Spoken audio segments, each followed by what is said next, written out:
It's Christmas week. Welcome to the Christmas episode of the BPB podcast. I am not Dominica Lumazar. And I'm definitely not Rory Carruthers. But this is the BPB podcast, and this week we are going to be talking about how to build your personal brand. How to build your brand. It's my favorite topic in the entire universe. So hold on to your Santa hats, people, because this is going to be a good one. So, fun fact, since it's Christmas, we have our Christmas sweaters on. Yes. I hope you're watching this on video because these are amazing.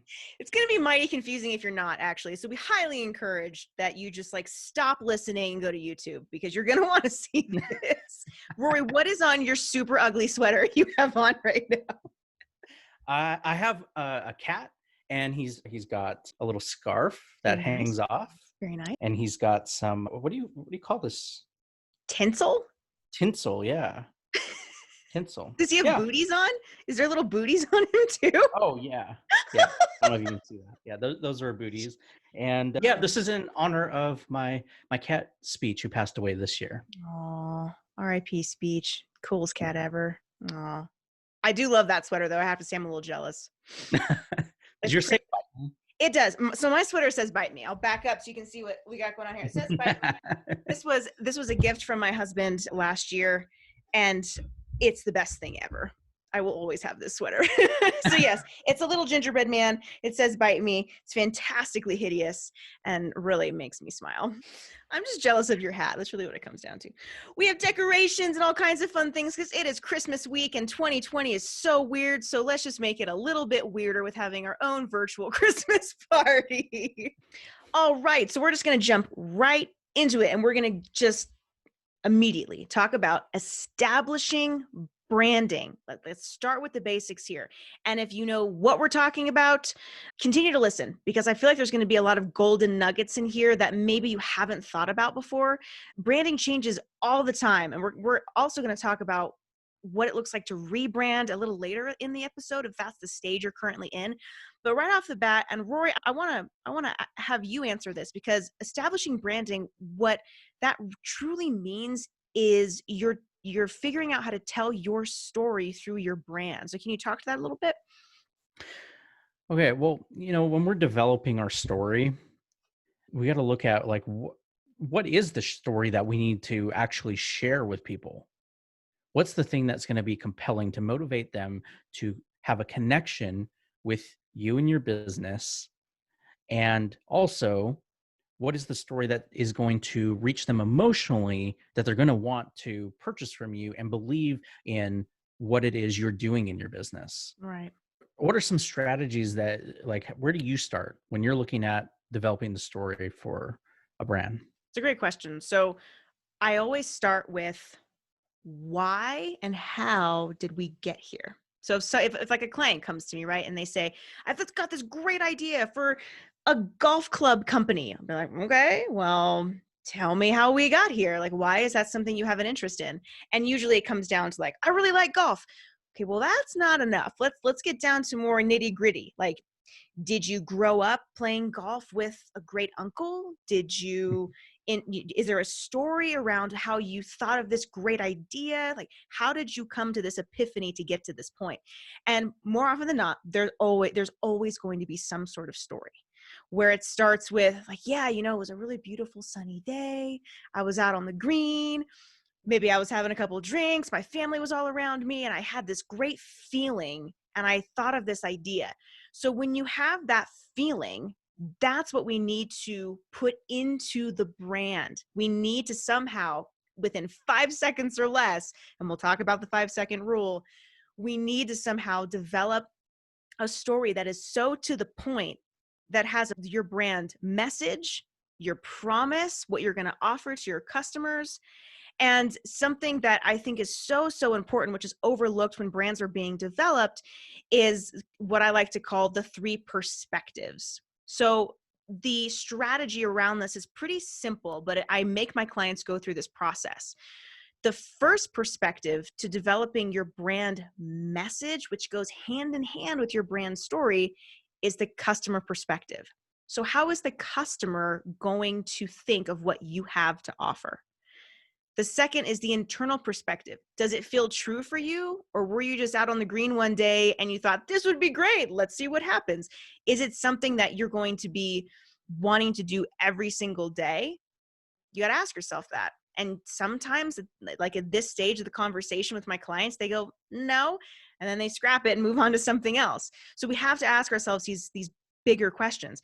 And then the third one is marketplace perspective, which is what Rory and I do a lot, is a ton of research to even see if a brand is going to be viable well before a product is even developed. We need to look at the brand itself, right? Mhm.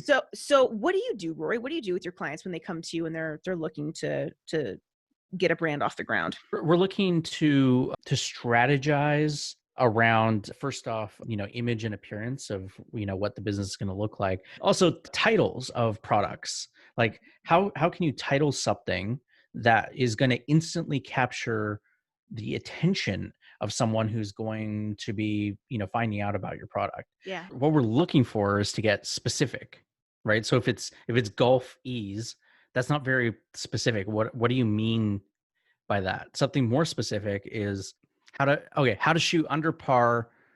Shoot, is that I have no idea. I don't play golf. the one who came up with the golf analogy here? Well, this is good. This is like a good challenge for us. We came up with this fake thing and now we have to talk our way out of it. Okay, so how to hit, how to shoot, whichever one it is.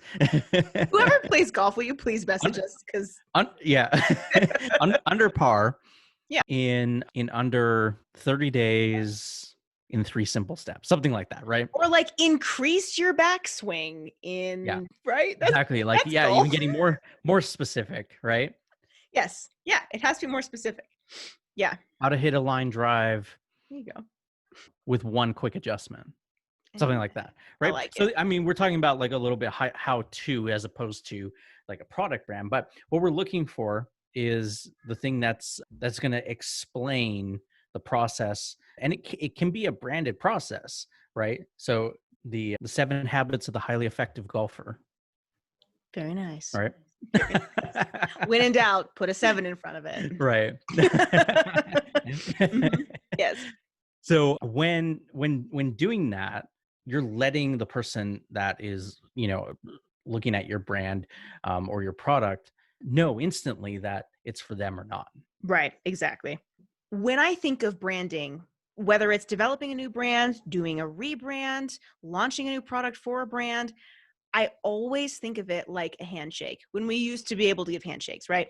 It's that first impression, and you seriously, you only get 5 seconds or less to make that impression. Either it's a lasting one or it's a swing and a miss because it's not gonna connect. So how do we connect those dots? Well, there's a lot that goes into that. It can be anything from color. It can be anything from the tagline. It can be the product title, like Rory's talking about. Rory, let's talk about color a little bit and color psychology, because I know this is something you're like a master of. And if anyone has, and hopefully you have, gone to our YouTube channel or gone to our website, you'll see all these different colors on our website, and it's for a reason. So Rory, walk us through that a little bit. If we look at colors, each have a meaning and a feeling associated with them. Mhm. So if we start there and we say, okay, well, what colors do we want for to represent a brand? They're going to evoke emotion in a different way Mhm. based on the colors that you choose. There's a reason that a lot of business companies choose various shades of blue, because it means trust, Mhm. and it means stability, and that, this is a company that you can work with. Now, lighter shades of blue mean a more youthful vibe, and darker shades of blue tend to be, more like the IBM, the more established, bigger Mhm. brands. Mhm. So there's actually a color called IBM blue. Blue. Yeah. Yeah. Yeah. But what's fascinating, look at all these major social media platforms: Twitter, LinkedIn, Facebook, Instagram. They're all blue. It's like this, come one, come Well, all. We're like welcoming you to be on our platform and you can trust us. It's very interesting. Yeah. Instagram does have a multicolor Multicolor, theme yes, on but it. there's a couple of different Instagram logos, and they did that on Yeah. and Yeah. they pulled in the more of like the rainbowish vibe to bring in a younger audience. So it's I'm sure there's a lot more behind the psychology of why they decided to do that, but I'm assuming that that's probably one of the main reasons. Yeah. Um, It wasn't like that in the no, beginning. no, it was Yeah. blue. That's a rebrand. See, there you go. And a successful one at that. If you're looking at your phone, you're scrolling through your apps, the blues just all kind of like mix into one another. So that was a good call for them to do something different to help them stand out from other competitors. Like Snapchat with the Mhm. yellow, right? Yellow. Yeah. You know, Yeah. that pops and up against all the other brands. So sometimes Mhm. when you're choosing your colors, you're looking at standing out from your competitors. Mhm.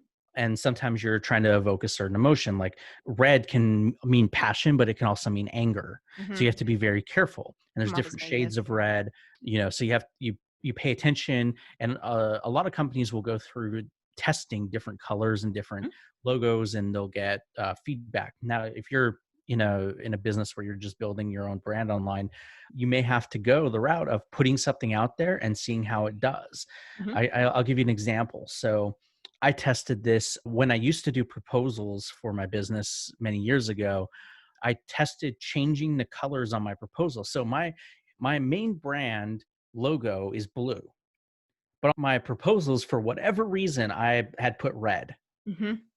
Remember those. and and I just left it as red, left it as red, and then I was like, but it doesn't match my brand. Mhm. It's like I'll change it to blue. I changed it to blue, and the proposal started tanking. Interesting. Right. That's So very it's also in, having logos and colors can also be in the context of how you're delivering it. So the blue, in my opinion, what happened was the blue is great for the website because it establishes that trust, hmm. but it doesn't evoke enough emotion when you want to make a sale. Or establish urgency, maybe. Or yeah, establish urgency, get Yeah. people is blood pumping, like I'm going to do this and make a decision to move forward in my business, whereas blue's just nice and calm, Mhm. right? Think So about it.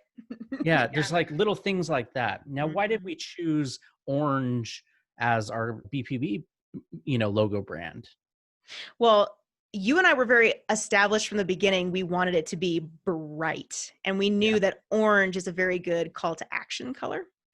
And if you look at like Amazon, for example, their buy now buttons are orange. It's like kind of a goldish orange color. A lot of big box stores, their buy now is orange. And it creates the immediate action to make something happen, to purchase something, to watch something, to listen to something. And when you're scrolling through 1,000,001 podcasts in a day looking for something new, we had to do that to stand out because there's so many good podcasts out there. We were just hoping like, well, let's have the color play with us and not against us. So so Well, far yeah. it's working out good. Well, yeah, and that's why we put we twisted the big on the logo so that sideways captures your attention a little Yeah. bit.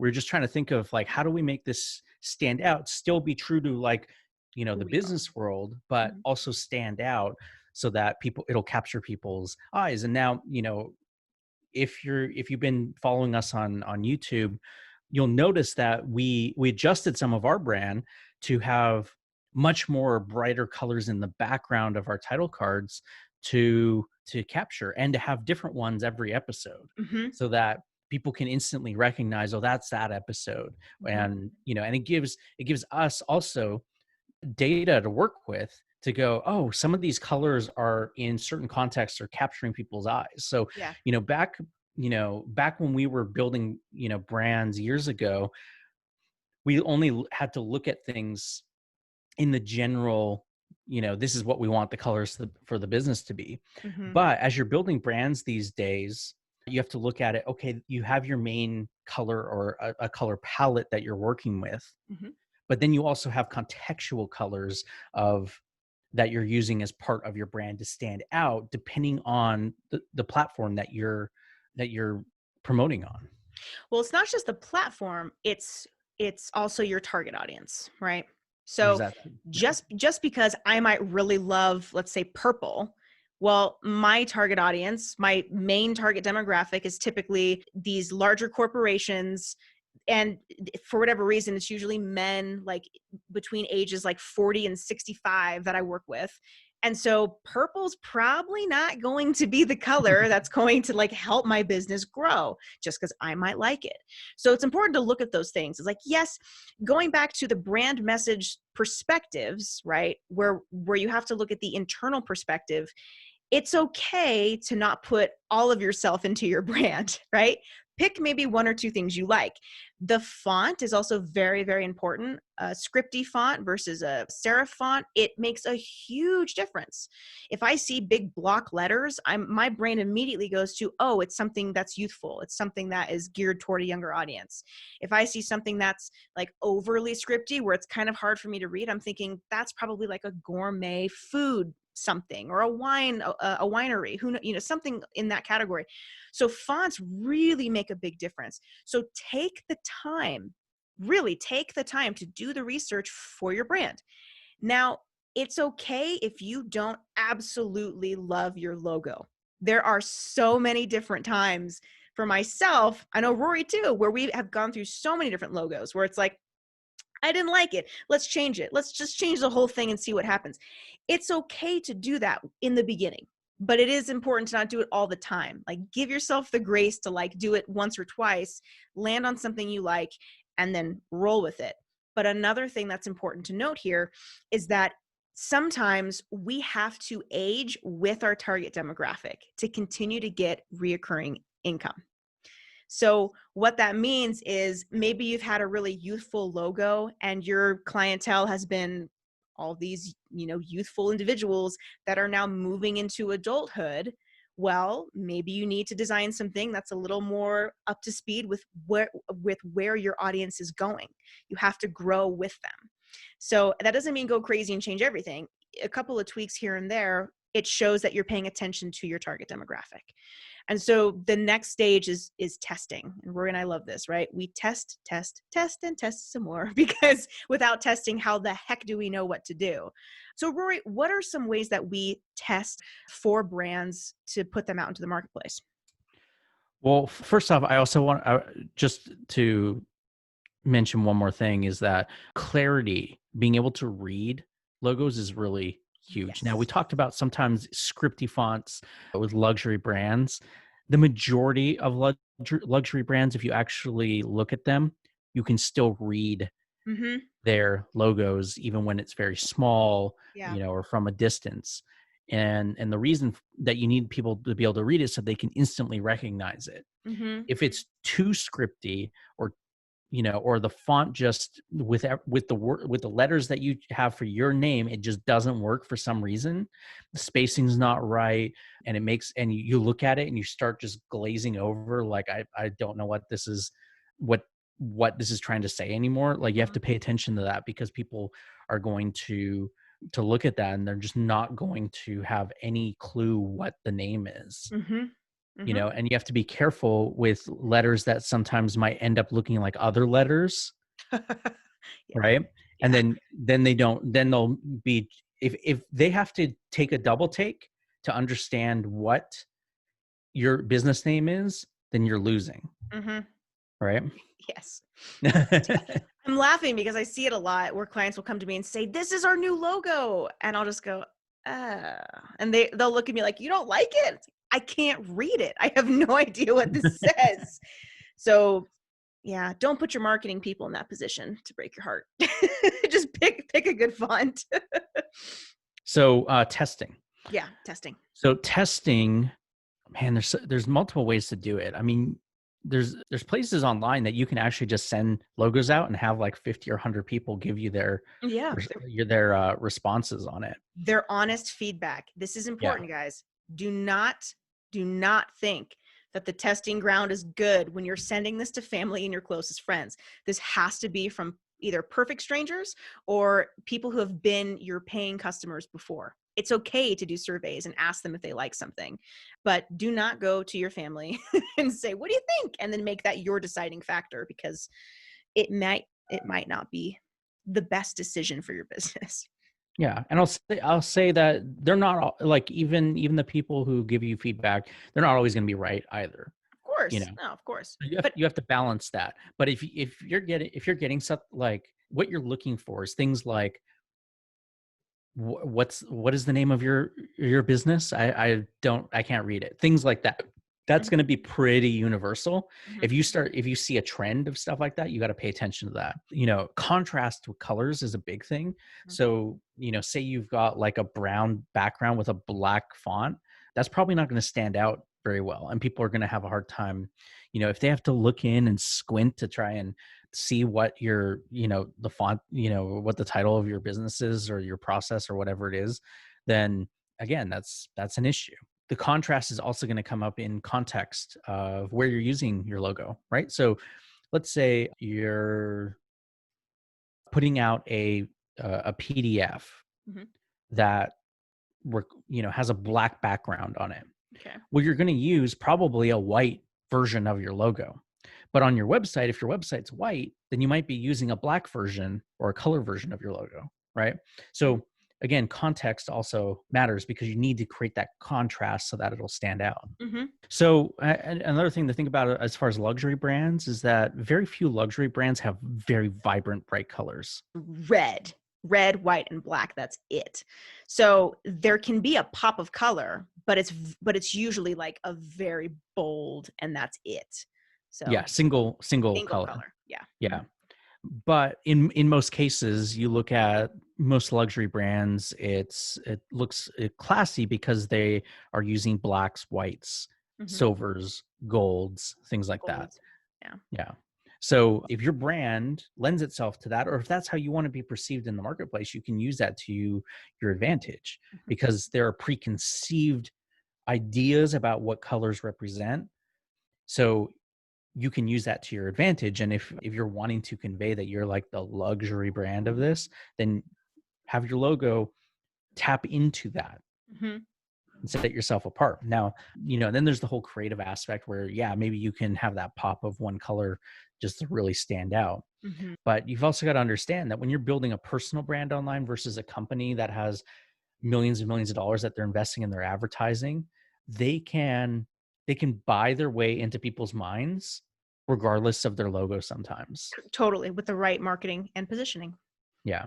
Mhm. Whereas, you don't want to do that. You want to be as clear as possible and position yourself properly so that you're not having to spend all this money just to get into people's minds. You Mhm. can you can use it to just stand out and be like, here, this is what it's at. This is who we are, this is what we do, and be very clear about it. Clarity. Clarity is key. Along with clarity, I often find that the best remedy to doing any sort of online branding is to keep it simple. That is my secret to online branding success. Keep it so simple because everyone wants to overcomplicate. When I think of taglines, I'm constantly motivating and encouraging my clients to keep it so simple. I mean, a few words, get the point across, let them know what they're going to be getting out of the experience by buying into your brand. That's something that I feel like is missed as well. When we are purchasing anything, we are buying in, we're spending our hard earned dollars buying into a brand. What is that brand all about? So you want to make sure that your brand has everything you want to portray. And it's a challenge. Like I challenge all of you to like look at your own personal brands. Is it portraying exactly what you need to get across in 5 seconds or less? And now I sound like a broken record, but this is just this is so important. For example, okay, BMW, the ultimate driving machine. I'm in, right?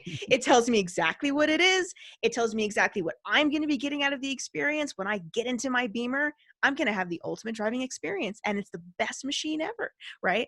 But if you can come up with something like that, then you're off to the races. And like Rory said, like don't spend, millions of dollars trying to buy your way into people's minds. Just think about it really strategically for yourself and make that impression super lasting so that it makes someone go, "Huh, You don't need to get an instant buy now. Just make someone go, because then that's where ad retargeting and positioning come into play.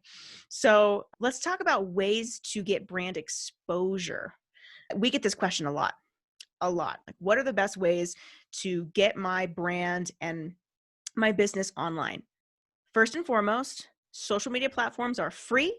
Put your logo and your brand on everything that's free, because it's going to help with search engine optimization and keeping brand consistency.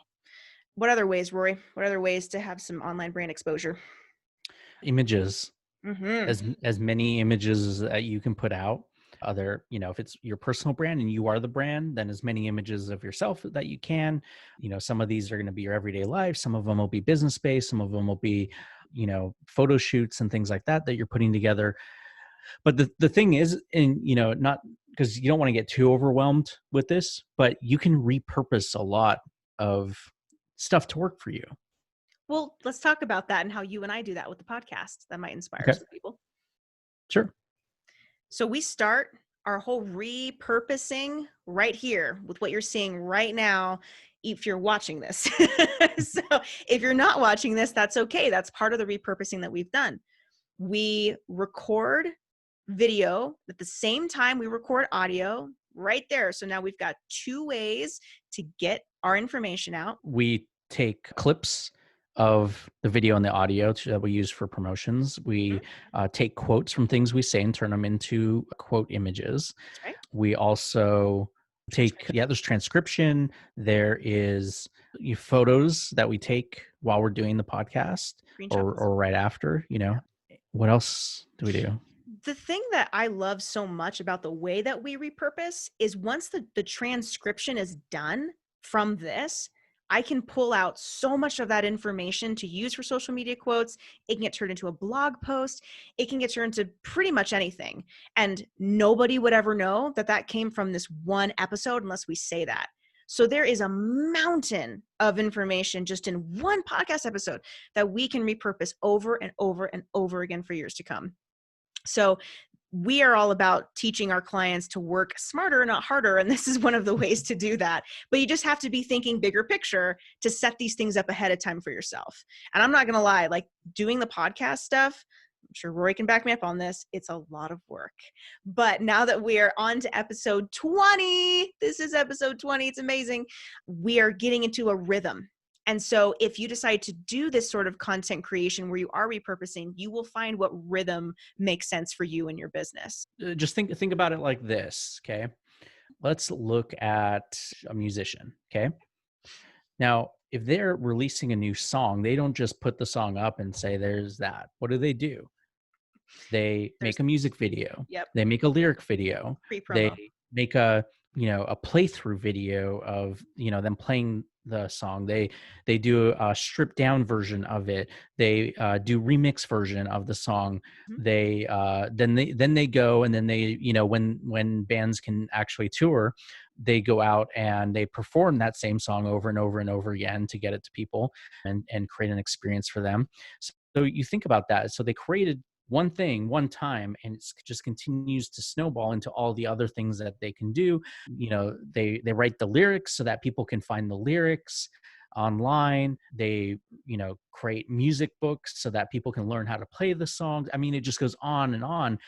Yes, there's a bit of effort to create the initial content, but it can be expanded into this realm of other content in pretty much anything that you do. I mean, we do this with books turn into audiobooks, turn into mini courses, turn into video courses, turn into YouTube videos based on your book, turn it into Facebook lives, turn it into quote cards from quotes you say in your book. Like, it just goes on and on. Take the things that you've already created and make them something that you can actually benefit from long term, and use that thing you've created as a starting point and a way to springboard.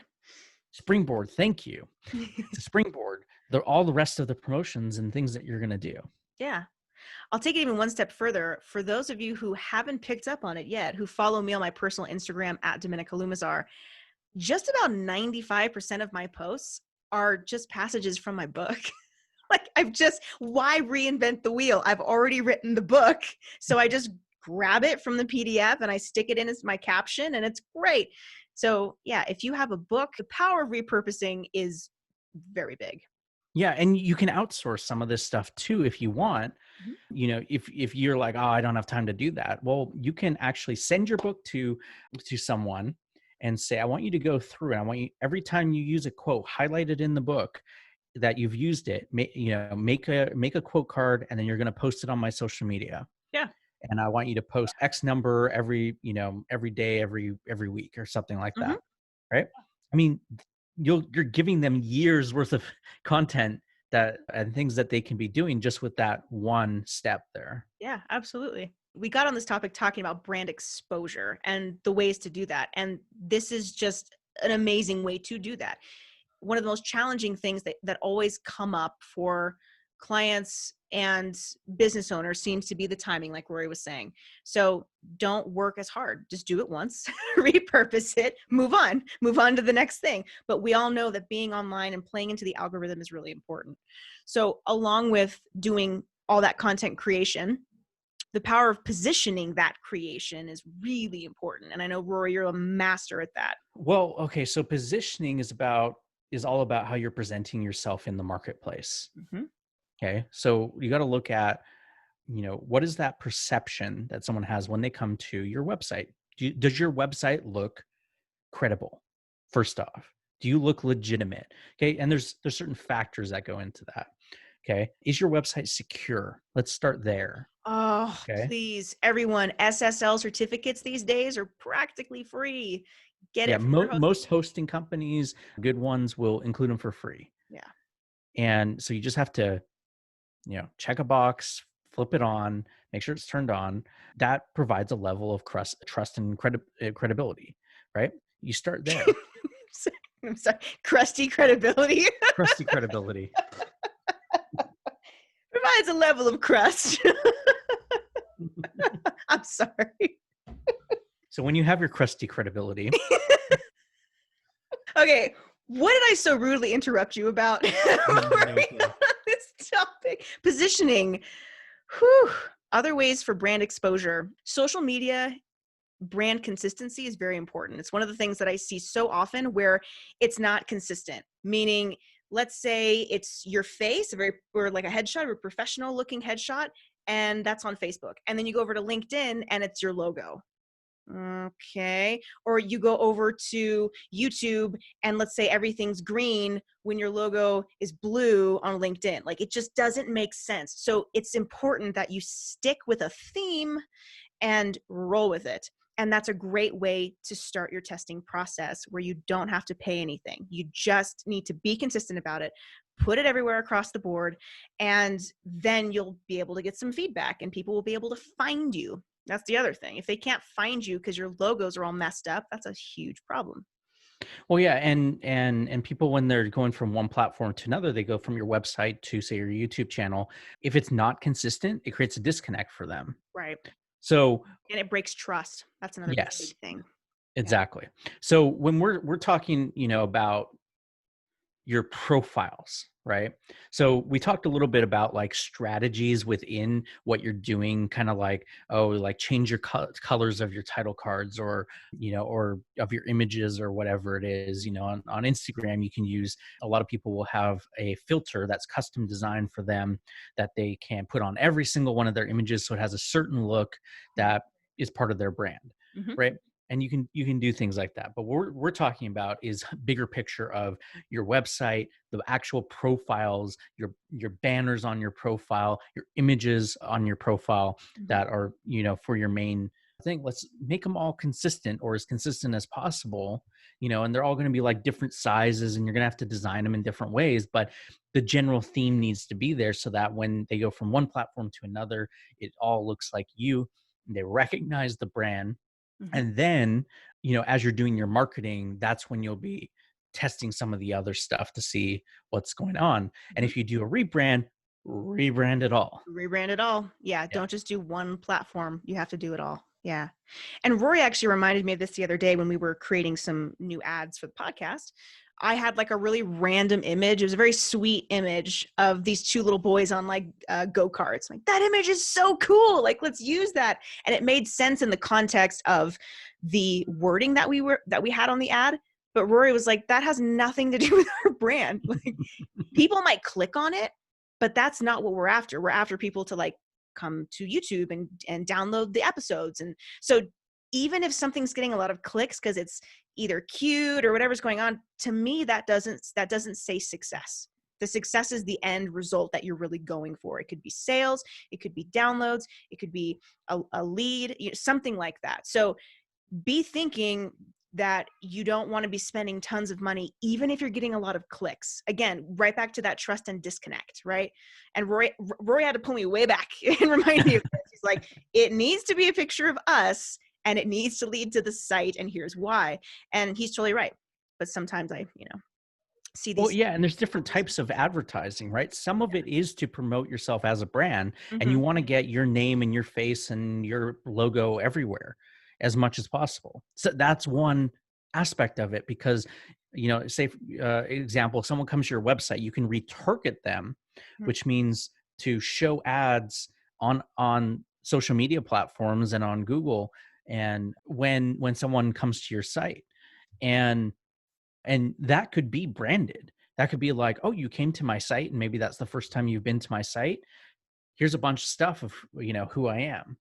And, you want people to like see your face everywhere, or see your logo, and see, and get that feeling of, oh, this person like really has a lot going on, Well, or this business really has a lot going on. We've talked a couple times on this podcast about the 7 different touch points, right? Where for whatever reason, it can take sometimes 7 times for people to see your face or your product or brand online before they'll even click or before they'll really kind of engage. And that's just, I think a lot of that idea is behind the fact that we're just scrolling. Like, you're looking through your newsfeed and you're scrolling on social media, or you're on Google and you're looking for something and you miss it. And it Well, becomes yeah. an impression. Well, and that's with interruption marketing. Mm-hmm.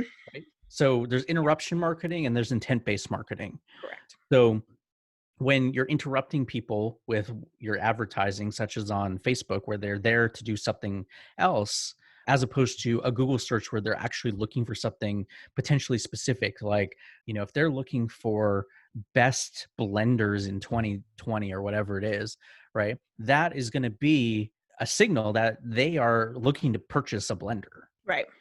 Exactly. And that's different than someone being on Facebook and like, writing a message to a family member and this ad pops up and you're like, what is this about? Right. I don't need a blender. What? Yeah. But we mentioned the power of ad retargeting. So for those of you that aren't familiar with what Rory was talking about, you have to think about it like this. You've all been on Amazon before. Let's say you wanted to buy a jacket, but you decided, you know what, I don't really want that jacket right now. So you go over to Facebook and you're writing a message to a family member, and there's that exact same jacket with a link that you can purchase it right now, but it's on Facebook. That is how powerful ad retargeting is. It's just going to follow you around until you either say, I don't want to see this anymore, or you buy the dang thing. So you can do that for your own business. That's how powerful that is. And it's not like you're stealing data. I want to be very clear about this. This is something that people have opted in. Whether they read the agreement or not, when they were on these platforms, you're allowed to pixel them and get that information to provide them the best end user situation.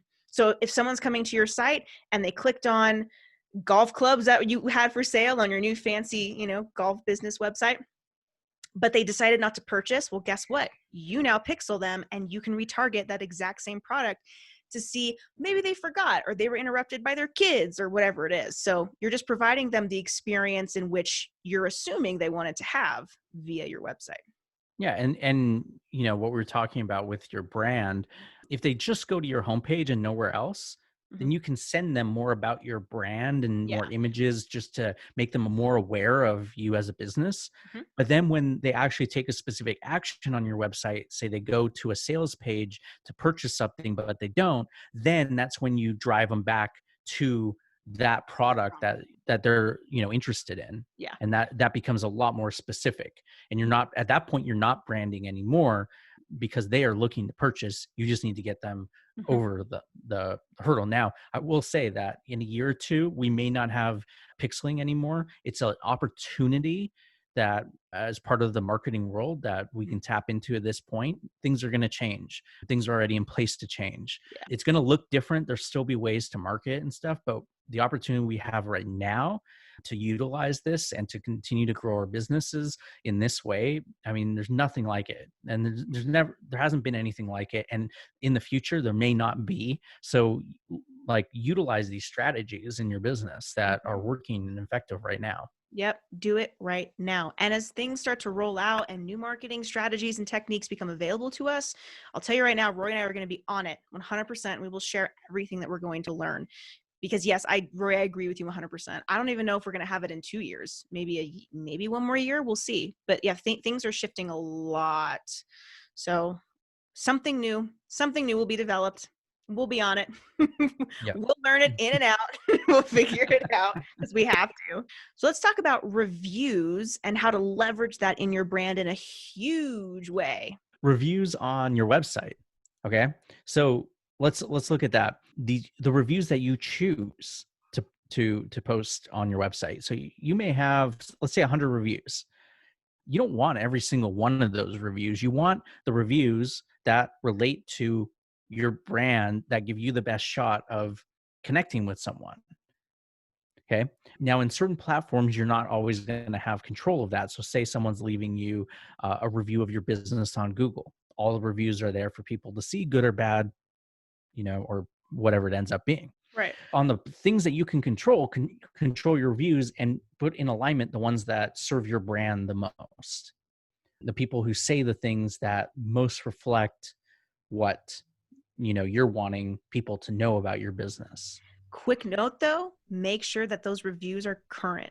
If someone goes to your website and there's a date on it and it says like 2014, that's not going to build a lot of trust. So you want the most recent ones that are going to be beneficial for your brand. Yeah, and that's another thing is Google actually has stopped taking any weight from reviews that are more than 6 months old. So you need to consistently be getting reviews as part of your business. Agreed. So Back what to about you? me. Okay. Back to Yes. you, Dominica. Thank you, Crothers. So one really powerful technique is that Rory and I have used for the podcast, for my business, for his business, is we actually create ads out of those reviews, which is really Mhm. powerful. So it can be, a headshot of you, an image, just the review that links to, your website, and it just creates that pixel, creates that connection. It's been very powerful. Looking at the data today, I think for our podcast, that's probably been one of the biggest drivers for new downloads. I would imagine is probably using the reviews that we've gotten on iTunes and repurposing that content for ourselves and using those really solid reviews. Thank you, by the way, to everyone who leaves reviews for us. That's so helpful. If you haven't left a review, please do so on iTunes because it just helps us get the word out on all these new techniques to other entrepreneurs and business owners. That's an aside. Anyways. But exactly what you're saying is, we didn't just say, oh, we're only going to have this show up on Apple and that's it. No, we take those and then we use them and promote them to other platforms so that we can use those reviews to reach a larger audience. And whether that's on the website, whether that's through ads on Facebook or Instagram, YouTube or whatever it is, we're always thinking, okay, well, how can we reuse this in a different way? Because that review becomes an asset. We do this with our clients too, where say they get a review on Google, well, then we put it on their website. Then we put it on their social media platforms. We'll take images of it, make a post about it. We'll say with a book review, for example, you get a review in, you can make a post, tag the person if you know who the person is that gave you the review and thank them. Yeah. Like shoot a Goes quick a long way. 20-second video. Thank you so much. You left this great review. You said, my book was life-changing and that it did this and this and this for you. Thank you so much. I'm really glad it helped you. And thank you for taking the time to leave the review. right? People love that. They love to be appreciated for what Mhm. they have done. Just like, we are very appreciative of the reviews that you've left for us, because it helps, it ultimately helps, our business, and it helps other businesses because we're able to get our message out and help people with their businesses. Yeah. So thanks, everybody. Truly. Yeah. It's very humbling and we're very grateful. For many of my clients, there is often a fear and an anxiety around doing a rebrand. And I want to be encouraging and clear that once you decide to make that decision and actually follow through on it, you'll feel so much better. Because I feel like as business owners, we get into this cycle, this like mind chatter cycle where it's like, what happens if? We can't worry about that. We just have to go for it. And a lot of that comes from doing a rebrand. Like, what happens if I lose my clients by doing my current clients? Or what happens if my customers don't know how to find me? Well, there's ways to do a rebrand where it's soft. It doesn't have to be crazy abrupt, right? You don't have to rip off the Band-Aid all the way. You can just go a little bit and like take a step at a time. And I know that the most important aspect of branding, hands down, is making sure that the customer is the hero of everything. Your brand is not about your experience. It can be about you and your mission, and that's fine. But it should be about what your customer is going to be receiving from you. And if you can focus your brand's logo and tagline and make sure that your target audience is clear in what you're wanting to portray to them, like all of that makes sense, then you're going to win every time. If you're trying to portray your luxury brand to a bunch of 13-year-olds, it might not pan out too well. So you have to know who you're talking to, right? Right. I mean, it's pretty important. So always be sure to put your customer first, make them the hero in your company's mission. Super, super important. And if it's done correctly, then they will always come back and think of your brand as the authority or the go-to product for whatever it is that you're offering. Make sure that their experience is the winning component here. So a few things to ask yourself. Maybe you haven't done this in a while. And I would actually get out a piece of paper and like write it down for yourself at some point. Like, okay, what's your brand's logo and what's the tagline? Does it help your target audience understand how your business can help them? Are you solving a problem? That's a whole other deal. We have a whole episode about that. Is your business solving a problem? Because it will make you the authority. And then are you making positive that your brand's mission is making your customer the hero in all of it? Those are the big questions you got to ask yourself. If you are in a position where you're getting ready to do a rebrand, don't be worried about it. It's okay. You can ask for help. You can always reach out to us. We love to do audits. Don't be worried about how it's going to go, because you just have to go for it or else nothing's ever going to get done. And if you're in a position where you need to do that, then there's a reason. Something's not working.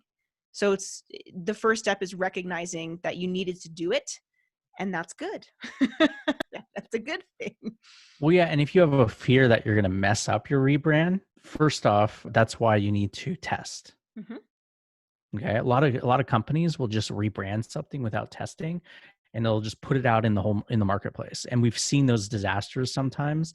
I know there was one recently where they redid the logo, and it was just like, nope, you should not have redone that. There's so much to branding that it's hard to pack it in like a 45-minute episode.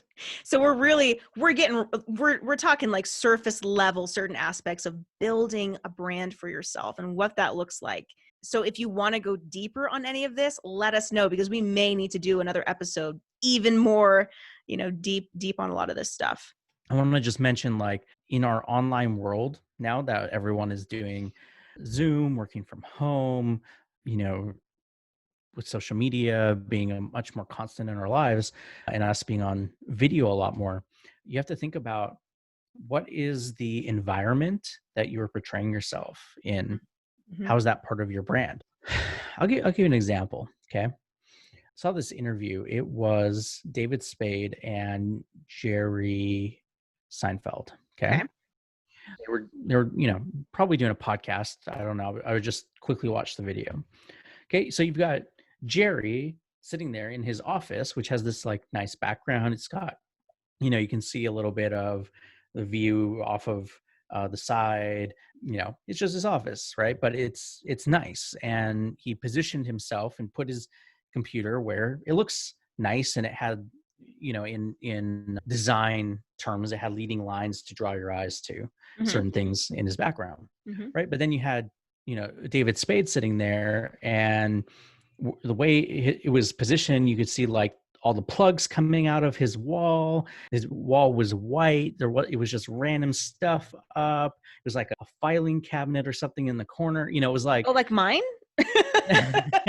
no, but no. I mean, like like nothing was set up. Hmm. Like it was like he didn't even think about, how this is going to look. Now, if you look at like what we did for, our Christmas theme here, if you're watching the video, you'll see we put up Christmas lights, and, Dominica's got like Merry Christmas there. And, I put stuff around the guitars and stockings where we're like, we're creating the theme around what we're doing. This is part of, the brand for this episode, the brand of It's Christmas Time. Yep. And this is something you can do yourself as what you're doing, but also think about like what is the brand that we're portraying in our everyday life, in our businesses. And some of that is, it's going to be, this is my house, or this is my kitchen, where you're doing something, right?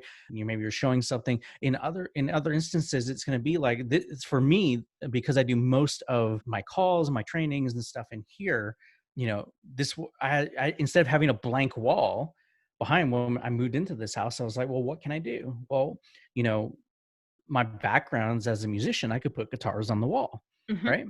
So that's one aspect. And then what it does is, most people, when I get on with them, they go, "Oh, look at all those guitars." It's a And it great opens icebreaker. it Yeah. opens the conversation, because they want to know more about that. And I can say, "Oh, I was a professional musician for many years." Almost Right? every single Yeah. interview we've done, that's the first question people ask when they get on with us, is about your Yeah. guitars. Yeah. So, and it was partly intentional, Hmm. right? I did think about it as part of my brand. Now, it's not part of my business brand. I thought about like, should I put all my books and stuff and all our client books up on bookshelves behind, and that's one thing. And but I decided, for me, every time I mention music, it creates a bond in a different way, and it positions me as someone, I guess, in the eyes of people who aren't musicians. I don't know if it's cool is the right word, but like there's a certain quality that comes along with being a musician that people like. They're like, ooh, I like being friends with musicians and stuff like that. Yeah. So It's comforting. And they yeah. feel gravitated towards you. It's fun to watch, actually, on this Yeah. side of the screen. Yeah. And they get to see a different side than just the business side as well, because we do so much stuff. And like, even on this podcast, we talk about so much stuff in business, but people want to connect on that personal level. So if you can find something that's just part of your life that you're passionate about, whether that's, in my case, music and guitars and stuff like that, or, maybe you're really into bird feeders and you have a bunch of bird feeders hanging in the background, or whatever it is, right? Yes. You know, pull in that personal aspect, so that becomes part of your brand, because you don't want to be putting a fake brand out there. It's got to, like, even more so now than any time in probably, the history of the internet. People are looking for authenticity. They Yeah. want to know that they can trust you, and that who they are getting, like who they're talking to, is the same person that exists in the real world. Exactly. Yeah. Yeah. So, and that's why we allow people to see what we got going on, right? And who we are. Hmm. I'm pretty boring, and that's just who I am. Yeah, and if you've won awards or things like that. So, like, I know a guy who has multiple platinum albums from bands that he's been in, and he just has them behind on the wall. Yeah. And, it's like part of his brand, because he wants people to instantly know. I know there's a lot of people with ClickFunnels awards and things like that. They put them up Hmm. behind their videos and things like that. Book awards, you have the book award as well. I do, and I packed it up when we evacuated, and so I haven't got Good. it out yet. It's like one of the first things I grabbed, like all my mics, all my music equipment, my awards, and I just grabbed them. Thanks for the reminder. Right. But so these are the things, and we're all evolving. We're all testing things. We're trying different things, seeing what connects with our audiences. You can move things around. You can rebrand your environment. You can have multiple environments. So this isn't the only environment that I have with the guitars. Just if I turn like my whole stuff sideways, you'd see I have a bookshelf. If I turned it completely around, you'd see where I could be standing in front of my big screen that's in front of me, so that I could do a presentation, right? So there's different things that you can do, even within the confines of just one room. You can have multiple angles and things that you set up. You could also build this, what I call like a film studio or YouTube studio, if you're doing a lot of video, where you turn a room that's specifically set up to do that, where you might have a couch or tables and things and props that you can move in and out, and you're actually like designing a little mini set for yourself for your business. So these are all parts of your brand. The thing that makes you stand out from everyone else is the personal aspects of it, because anyone can have a couch, anyone can have a lamp, right? But what are the things that are unique to you that really work as part of your business? I don't know. I really like my lamp that's over here in the corner. So Yeah, no one can see it though. I know.